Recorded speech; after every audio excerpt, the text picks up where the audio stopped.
Buenos días. Quiero comenzar presentándoles en primer lugar este curso que se llama Pensamiento Organizacional, para pasar luego a transmitirles algunas ideas que creo importantes sobre la pregunta que nos guiará a lo largo de toda la primera clase.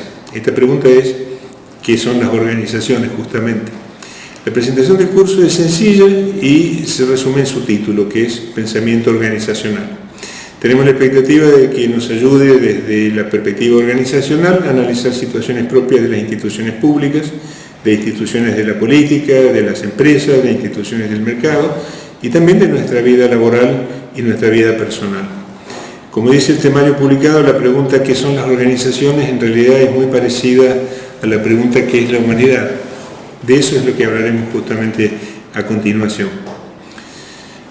El pensamiento organizativo moderno nace sin duda con la teoría de la evolución.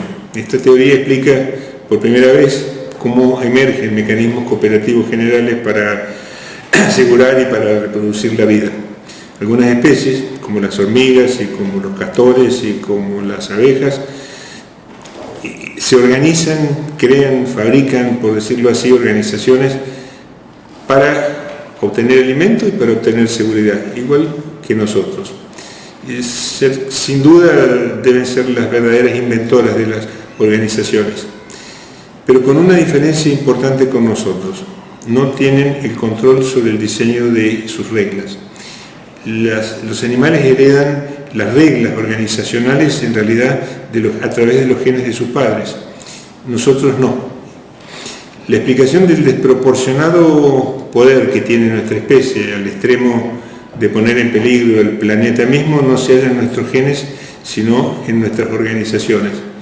Y esto se debe a que nosotros, que somos la especie humana, en realidad hemos conseguido aprender cómo inventar y reinventar constantemente nuestras organizaciones. La primera clase girará justamente sobre esta pregunta. Es una clase que en realidad mirará el bosque, no mirará cada uno de los árboles. La segunda clase sí, empezaremos a mirar cada árbol de este bosque organizacional. Primero veremos qué elementos componen la estructura de las organizaciones. Esa será una mirada descriptiva, es decir, sobre los elementos que la componen solamente y no sobre cómo estos elementos funcionan. Sin embargo, la tercera clase sí tratará sobre cómo funcionan las organizaciones, pues hablaremos sobre los dos aspectos esenciales del funcionamiento. Uno es cómo se prevé el futuro, es decir, cómo se planifica, y el otro es cómo se considera el pasado, es decir, cómo se controla y cómo se evalúa. La cuarta clase será un poco más técnica.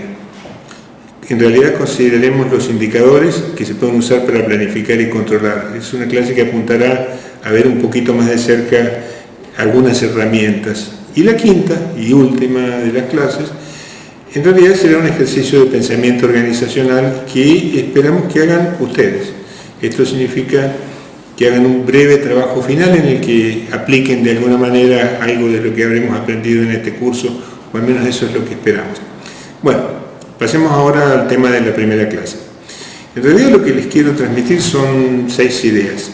Yo ya sé bien que es bastante esto para una clase sola, pero hagamos la prueba. Veamos la primera idea.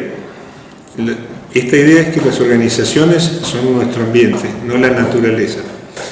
Nosotros, los humanos, en realidad vivimos en el seno de familias, de empresas, de ciudades, de países, de escuelas. En realidad no vivimos en un ambiente natural, vivimos en un ambiente artificial. Si nos quedamos solos en la naturaleza, como todo el resto de los animales, en realidad tenemos muy pocas oportunidades de sobrevivir. En cambio, los humanos nos esforzamos y preparamos constantemente para sobrevivir en el seno de organizaciones, que también pueden ser, por cierto, una jungla más que hostil. Para eso nos socializamos, estudiamos en las escuelas, tratamos de progresar en los trabajos, tratamos de no ser víctimas en los mercados ni ser víctimas en las calles. Esta idea de las organizaciones como ambiente explica por sí misma la importancia del pensamiento organizacional.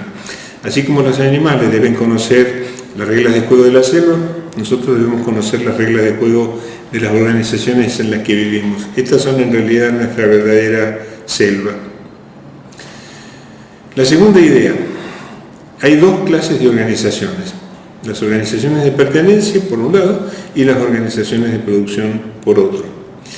Las organizaciones de pertenencia, como la familia, las relaciones sociales, etc., son indispensables para nuestro desarrollo humano. Nosotros somos sin ninguna duda animales sociales y necesitamos socialización, necesitamos afectos, necesitamos de comunicación, de continencia. Necesitamos pertenecer, en una palabra. Esta función la cumplen las organizaciones de pertenencia.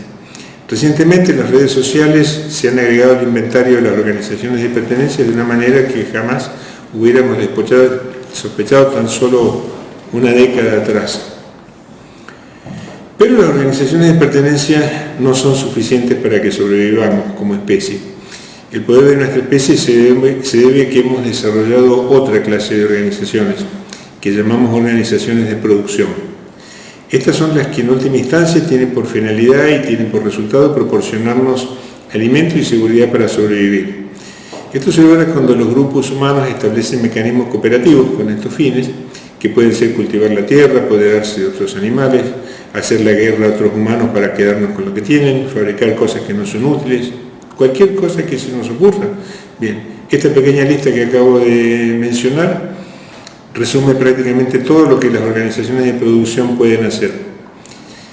De las organizaciones de producción deriva nuestro poder como especie frente a las demás especies y como grupos humanos frente a los otros grupos humanos, ya sean países, empresas, ejércitos o cualquier cosa que se nos ocurra. En términos muy sencillos, que desarrollaremos luego en las siguientes clases, podemos definir las organizaciones de producción de la siguiente manera. Son arreglos cooperativos para utilizar recursos para producir cosas que satisfagan necesidades. Lo repito, arreglos cooperativos para utilizar recursos para producir cosas que satisfagan necesidades. En el inicio están siempre los recursos y en el fin están siempre los productos y los resultados que necesitamos. Este concepto, como ustedes ven, es el concepto de sistema. En el medio debe haber entonces un sistema organizado. Este sistema es la organización de producción. En este curso nos ocuparemos de este tipo de organizaciones exclusivamente, de las de producción. Pasemos ahora a la tercera de las ideas. Esta idea es que las organizaciones de producción son nuestro rasgo distintivo como humanos. Siempre tengo la sensación de que esto que voy a decir es obvio por un lado, pero al mismo tiempo es demasiado complejo. Los humanos tenemos organizaciones de producción, pero muchos animales también, como las abejas y las hormigas, por ejemplo. Una colmena es una organización sutil y complejísima, con reglas y procesos de precisión que seguramente podrían envidiar las fábricas más avanzadas e informatizadas. Entonces, ¿por qué las organizaciones humanas proporcionan tanto poder a nuestra especie y las de las abejas tan poco a la suya? El secreto de esto es algo que dijimos al principio. El secreto está en el cambio. Las organizaciones de producción humanas son instrumentos de un dinamismo increíble, cuyo rasgo potencial es justamente cambiar todo el tiempo y a una velocidad cada vez mayor. Nuestros estados, empresas y restantes organizaciones de hoy son mucho más sofisticadas que las de hace 10 años o 20 años o 50 años y cada vez más rápido. Las colmenas de hoy, en cambio, son más o menos iguales que las de hace millones de años. Esto nos lleva entonces a la cuarta idea. Tenemos que pensar en términos de cambio. La cuarta idea entonces la podemos expresar como que tenemos que pensar en términos evolutivos. El concepto de lo evolutivo está muy establecido en muchos campos, como la biología y el desarrollo de la ciencia y la tecnología, por ejemplo, pero no tan desarrollado en el análisis organizacional. Pensamiento organizacional para nosotros, sin embargo, es sinónimo de pensamiento evolutivo. ¿Qué quiere decir pensamiento evolutivo? Simplemente que para que ocurra una cosa ha tenido que ocurrir alguna otra antes que lo permitiera. Las organizaciones actuales no surgieron de la nada, surgieron en realidad de formas organizativas previas. Es tan simple como eso. Veamos entonces esa cadena de formas organizativas en la quinta idea. La quinta idea es que la evolución se produce necesariamente en términos de generaciones. Voy a tratar de resumir esta compleja cuestión ahora en el cuadro que ustedes están viendo. Es posible identificar, como ustedes ven en el cuadro y simplificando bastante las cosas, al menos 5 generaciones de organizaciones desde que aparecieron los primeros humanos hace unos pocos cientos de miles de años hasta hoy. La primera generación de organizaciones se diferenciaba bien poco de las manadas de caza y defensa de muchos animales, salvo por el uso de algunos instrumentos de piedra y madera y luego los metales y el fuego. Eran organizaciones de respuesta al contexto, mediante las cuales se sobrevivía. Este es el primer concepto, organizaciones de respuesta al contexto. Una segunda generación de organizaciones fueron las organizaciones de adaptación del contexto a nuestras necesidades. Esto incluyó inicialmente las organizaciones que realizaban actividades agropecuarias. Se implicó un gran salto porque fueron necesarios 2 cambios. Primero, que nos tornáramos sedentarios y segundo, que planificáramos. Sembrar y criar animales implica hacer planes, es decir, incorporar una noción de futuro y además de plazos relativamente largos. No es el día a día, es de un año al otro año. Las organizaciones de segunda generación fueron un salto cualitativo enorme para la humanidad. Estas 2 organizaciones, estas 2 clases de organizaciones conformaron una primera fase que duró varios cientos de miles de años hasta hace apenas tan solo unos 40.000 años atrás. Fue cuando comenzó una tercera fase que dio lugar a lo que hoy llamamos las civilizaciones modernas. Para esto fue preciso que parte de los recursos se destinaran a una cuestión de esencial importancia, al autoordenamiento social. Las jerarquías gobernantes especializadas, los estados y las iglesias se ocuparon de esto, gracias a que había ya excedentes de recursos suficientes para mantenerlas. Esto significa que estas organizaciones de autoordenamiento eran especializadas. Las organizaciones de tercera generación cumplieron más o menos el rol del director en una orquesta. El director no toca ningún instrumento, pero coordina a los que sí los tocan. Para eso se requieren reglas de juego aceptadas, jerarquías y voluntad de cooperación entre los actores. De lo contrario, la orquesta no funciona. Pero cuando hay estas 2 cosas, aparece un nuevo instrumento que justamente es la orquesta misma. La orquesta tiene capacidades emergentes, esta palabra es importante, capacidades emergentes, que no tienen los músicos y sus instrumentos por separado. Esto fue una condición para que las organizaciones de primera y de segunda generación, mediante las que se lograban los bienes y los servicios necesarios para la sobrevivencia social, se transformaran en organizaciones de cuarta generación que ven ustedes en el gráfico y que aparecen después necesariamente de las de tercera. Este cambio fue otro salto cualitativo enorme. Una vez que existieron los estados, aparecieron los bienes públicos y los derechos a disfrutarlos. Esto no podría haber ocurrido si no existieran los estados. Es decir, lo que apareció fue el contexto político y algo que veremos después con más detalle, apareció el valor público.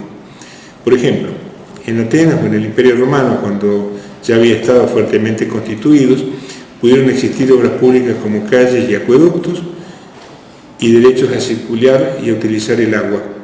Si hay cosas públicas y cosas que no lo son, estas últimas son necesariamente privadas. Por lo tanto, aparecen los mercados como la otra cara de la moneda y aparecen las organizaciones que producen cosas necesarias para venderlas a otros. Como dijera muchos siglos después Adam Smith, los panaderos producen el pan para venderlo a los zapateros que producen zapatos que necesitan los panaderos. Estas organizaciones productoras de valor privado no pueden existir en ausencia de los estados que garanticen reglas de juego, entre otras, sin ir más lejos, la moneda o su equivalente. Como vemos, el concepto evolutivo que estamos empleando nos muestra que para que existan las organizaciones de cuarta generación, fue preciso que se consolidaran hasta un punto suficiente las organizaciones de tercera, que son las de autoordenamiento social, como los estados. Este proceso es muy reciente. Las primeras organizaciones de tercera y cuarta generación, así articuladas, aparecieron no hace mucho más que 4 o 5.000 años, lo cual en la historia evolutiva es nada, es apenas segundos.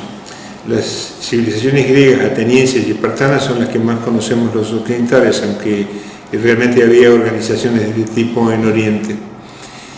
Llegamos por fin a la última, como ustedes ven en el gráfico, muy reciente generación de organizaciones de producción, que es de las que conocemos todavía realmente bastante poco.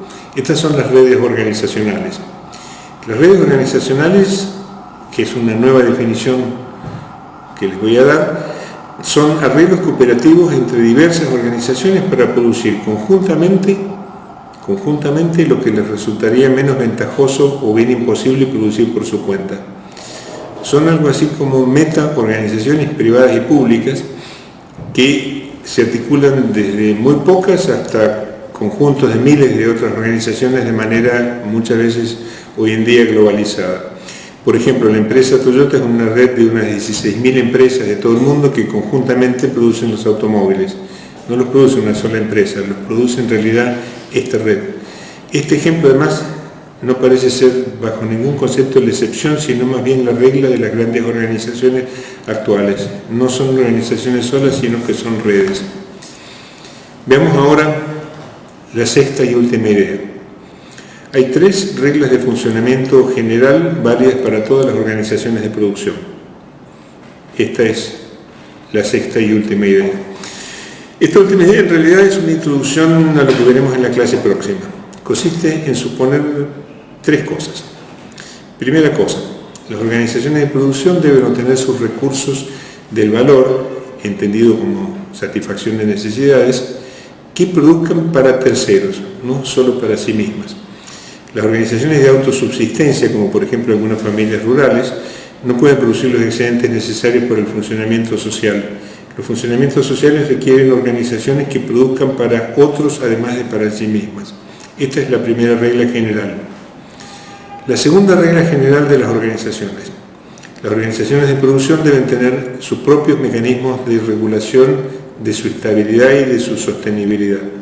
Ya veremos luego el rol que la planificación y el control tienen en esto. Y finalmente, la tercera regla, las organizaciones de producción deben poder adaptarse para cambiar y evolucionar. En realidad en esta clase nos hemos ocupado de ver justamente que esta capacidad es el rasgo distintivo esencial de las organizaciones. En las próximas clases veremos qué cosas dentro de ellas son las que garantizan que esto ocurra. Bien, con esto hemos llegado al final de la primera clase. Les pido que lean el texto de la clase, que respondan el cuestionario, que hagan un ejercicio que figura allí, que participen en los foros, que intercambien sus opiniones y los saludo hasta la próxima. Muchas gracias.